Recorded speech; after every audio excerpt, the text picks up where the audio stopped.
Құдай бермейтін сараң емес, сақтай алмайтын осал емес, не кемшілік болса пенденің өз пейілінен, өз осалдығынан.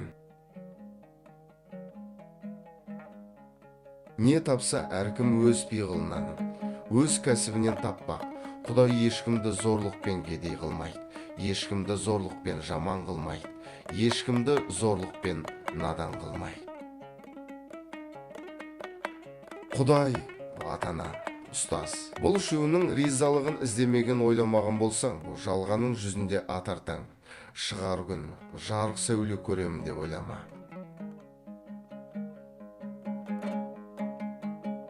Ұстаз ризалығы мақсат қылсаң, есі дертің ұстаз ризалығында болса, қанша үйреніп білген ғылымның пайдасын көресің.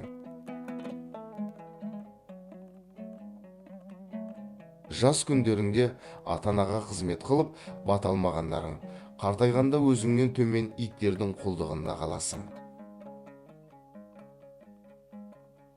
Тарта жесең тайлығың қалады, қорқа жесең қойлығың қалады.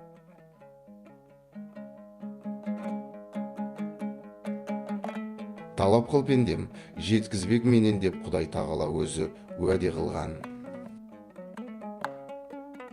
Екі түрлі ауруға, бірі өзің білме, білгеннің тілін алма деген қарғысқа ұшыраған ақымақтарға дауа жоқ. Екінші жалқаудың жалқаулығына, еріншектің ездігіне дауа жоқ.